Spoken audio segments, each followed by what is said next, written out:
In this video, I'm going to talk all about the Baseball Writers Hall of Fame ballot and the announcement coming out next week. Let's take a look and see who's most likely to get in not only this year, but in future years as well.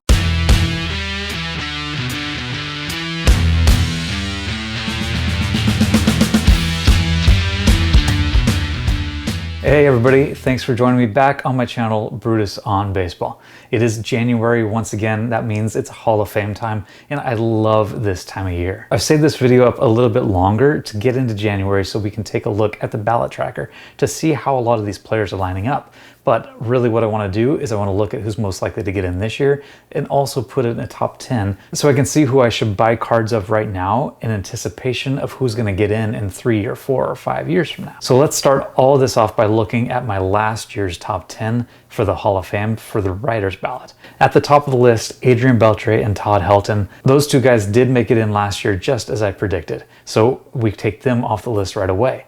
And one guy that I got a little bit wrong was Joe Mauer. I figured he'd get in, but I thought it would take him a little bit longer. He ended up getting in on his first ballot, which came as kind of a surprise to me. So in addition to Helton and Beltre, Mauer is also off this top 10 list looking forward. The other guy that's off the list is Gary Sheffield. He did not make it in his 10th and final year on the ballot, so he's now being kicked to one of the Veterans Committees instead of the Hall of Fame writers ballot. So that leaves behind a number of guys still. Ichiro, Billy Wagner, Sabathia, Andruw Jones, Buster Posey, and Carlos Beltran. Let's jump now to the ballot tracker. Thanks of course to Ryan Thibadoux, or not Mr. Tibbs according to his handle. He's been doing this tracker for a number of years now, and it's become a staple of every baseball fan every December, January when a lot of these public announcements are made for who the writers are voting for. Now, I loved this thing early on, and I was actually doing a lot of tracking even before Ryan put this out.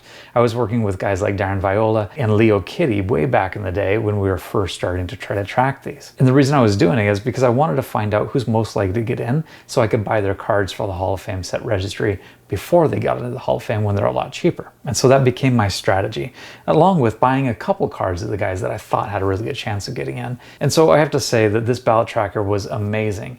But it's gotten to the point now where it's so ingrained in how we do this that it's not much of a surprise anymore who's going to get in.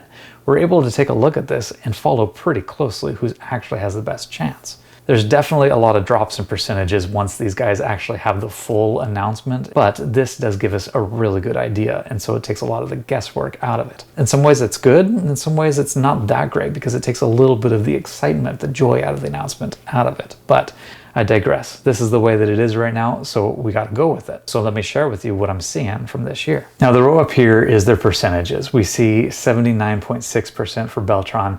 You go over, Andruw Jones is 74.3, just below that 75% threshold. And then you've got guys way over on the right side, CC Sabathia, Ichiro Suzuki, and Billy Wagner, all three guys well over 75% right now and tracking incredibly well. Now, does that mean that all these guys are going to get in? No, because the vast majority of balloters that don't release their ballots publicly typically vote for fewer players. So we'll see a lot of these overall percentages drop. That's what this line down here, if you can see row 10, it says the actual final percentage, and then row 12 is the difference between the private and the public. So Beltran, for example, drops by almost 22% between his public votes and his private votes. Andruw Jones, same thing, 27%. And even going over here to the right, you see Billy Wagner drops quite a bit too, almost 23%. And so what does that all mean? Bring it all together, right? That's what we're really here after. One of the most important things to pay attention to, though, is this row 23 through 25 that shows the net plus or minus gain from the returning voters. And we see that Beltran has gained 19 votes, lost 1 from returning voters from last year, so he's plus 18, which is a great trend for him. We see a lot of plus numbers here. Abreu, Burley, Andruw Jones plus 9, Pettit plus 16. Even Francisco Rodriguez, Jimmy Rollins, Chase Utley, Billy Wagner is plus 8. So those are key numbers to be looking at. And the key one for me this year is really that Billy Wagner, plus 8. If you look down at row 28, he missed by 5 votes last year. His final percentage was 73.8%, and he needs to get just that last 1.2% to get in this year, which means that if he is able to flip 5 voters, then he should be a shoo-in. But he's already flipped 8 in the positive direction, and he hasn't lost any. So that bodes incredibly well for Billy Wagner to get in this year. Before we do get on to the top 10, there's a couple guys that I wanted to focus on here. Beltran, I'm incredibly surprised to see him at plus 18 for flip voters and trending at 79.5%. I thought it was going to take him a little bit longer, but it looks like the writers are going to be willing to forgive the trash can scandal a little bit quicker than they're going to forgive any PED use. And then the other one is Andy Pettit. I'm really surprised here again to see plus 16. He's trending upward to 31.5% in his 7th year on the ballot.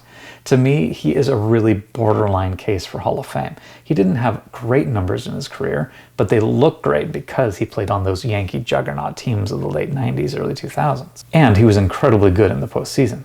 But what surprises me is how many are willing to vote for a borderline guy plus a guy that has admitted openly to the PED use. So for some reason, guys are willing to vote for him, whereas they may not be willing to vote for other PED guys.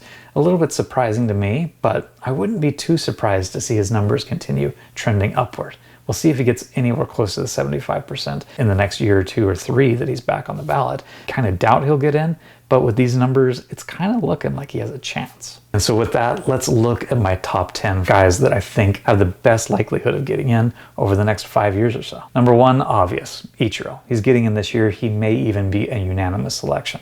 Not a lot of question with that one. So let's move on quick. Number 2, I'm putting Billy Wagner. And what's changed from last year in red there is my certainty. With those 8 votes already flipped in the tracker this year, it's pretty much a certainty that he's going to get his name called next week when the announcement's made.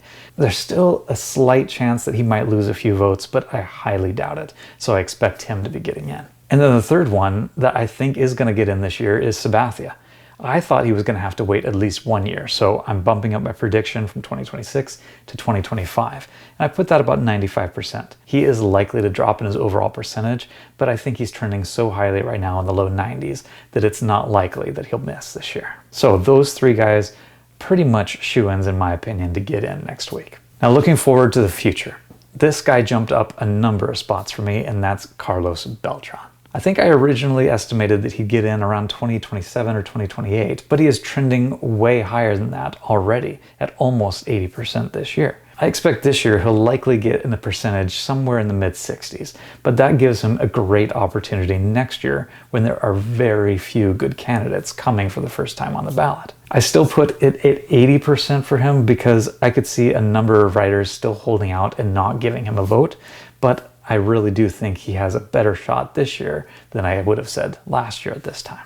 And the number 5 guy for me is Andruw Jones, and he's actually fallen behind Beltran a little bit just because of the way that the votes are trending this year. I still think both of these guys have a great shot to get in next year when, like I said, the ballot is incredibly sparse with newcomers. But I put Beltran's chances a little bit higher just because people seem to be flipping votes for Beltran at a bigger rate right now. I think Beltran was overall a more well-rounded player, and he sustained that for a much longer career than Andruw Jones. And so I wouldn't be surprised if more people think Beltran is deserving over Jones, but they're just hesitating to give him the vote. If the playing field were equal, there was no trash can scandal here, then I think that Beltran would probably get in quicker than Andruw Jones, and it's still what it's looking like right now. I'm still guessing that both of these guys will get in next year, with Beltran on his 4th ballot and Andruw Jones coming up to his 9th ballot. If Jones doesn't get in next year, I still think he's probably going to sneak in by his 10th ballot. All right, next up, number 6, I'm putting Buster Posey. He's up for election in 2027. I think he's getting in first time, especially since Mauer performed so well as well. They have incredibly similar careers, but Posey has all of those accolades, the championships, and he retired early much more at the top of his game than Mauer did. So I think he's going to get over that 75% threshold even easier than Mauer did. And I think that Posey is the only guy likely to get in 2027 unless Andruw Jones lasts that long. And then we've got 2028, and the next guy up, Albert Pujols. Obviously, he's going to go in on that first ballot in 2028, 100% certainty. I wouldn't be surprised if he's another unanimous type selection. We'll have to wait and see. And along with him in 2028, I have Yadier Molina as the next guy on my list. Molina's case for the Hall of Fame is way less convincing than Albert Pujols, but you've got both of these guys, longtime Cardinal greats coming in on the first ballot together in the same year. I think the nostalgia alone and how much these writers really value Molina's game, especially on defense, will put both of them over the top in their first year on the ballot. And then number 9, this is a guy that I did not think was going to be in my top 10 at all. I didn't think he actually had a very good shot with the writer's ballot, and he was going to have to wait until Veterans Committee, but that is Chase Utley. I think it'll take him a while still. I put 2029 as most likely, especially with those newcomers in 2028. But you look at those numbers overall, his actual percentage in his first year on the ballot was about 29%, and he's trending right now at almost 55%. He's flipped 10 votes. He did lose 5 guys, but those guys are voters that voted for him before and are likely to flip their votes again if they have room maybe in the ballot. It's incredible to me to see how quickly he's trending upward. In his second year, is trending at 55%. I'm becoming more and more convinced that a lot of writers are actually going to end up voting for him. I would be surprised if he gets much more than 40% this year. That's probably where he's going to land. But still, going from 28, 29 to 40 in your second year is a pretty good sign that overall you're likely to get to 75 by the end of a 10-year period. And this one is really quite surprising for me because it's really highlighting the shift away from the old traditional way of evaluating players, looking at the hardware, how many All-Star games, how many MVPs, how many World Championships, and going much more toward the sabermetrics, the analytics, what's your WAR, what's your WAA numbers. Look at those accolades for Utley. He was only an All-Star 6 times, Silver Slugger 4 times, and he has 1 World Series championship. No finishes in the top 5 in the MVP award, but he's got the WAA and the WAR numbers, a lot of which are propped up by defense. And that's what voters are really going with. So I'm a bit surprised to see this one here, but I think it's showing the trend that we're seeing with a lot of these younger writers and how they're voting. And I'm not going to be surprised to see him get in within about 5 or 6 years. And then the last guy on my list, and once again, I did not expect to put him in my top 10, and that is Felix Hernandez.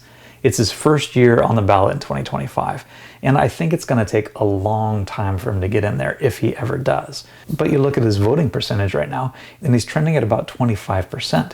He's likely to fall a little bit, probably end up in the high teens or something like that, but that's still higher than I thought it was going to be.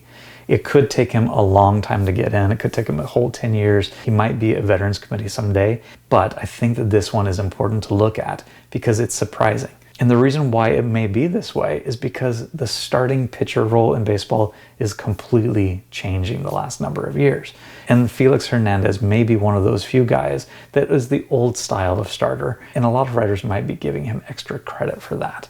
He also had an incredibly high peak. A 6-time All-Star, he won a Cy Young Award, and he was a 3-time top 5 Cy Young Award finisher outside of the one that he did win. 169 wins is not very much. But if the starting pitcher role does revolutionize as much as it has been, we may not see a lot of starters with over 150 wins anytime soon. His WAA and WAR numbers are very borderline, which is why I think it might keep him off of a lot of writers' ballots.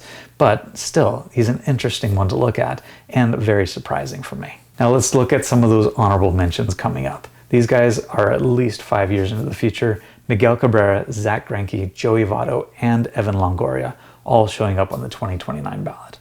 I could have put one of these guys ahead of Felix Hernandez, but I decided I wanted to highlight Felix a little bit and talk about his results so far. But Miggy, he's going to get in. Greinke, very likely to get on that first ballot. Joey Votto, I'm not going to be surprised if he has to wait a little bit, a year or two. Longoria, I don't think he's getting in, but you look at his WAA and WAR numbers and how his accolades compare to somebody like Chase Utley, maybe it's not that far off the mark that he could be considered in the future. It'll be really interesting to see how things like that play out. So there you go, my top 10 guys for the writer's ballot. I expect 3 to be named next week. Let's see how it all works out. In the meantime, keep talking baseball, take care of yourselves, and we'll see you around.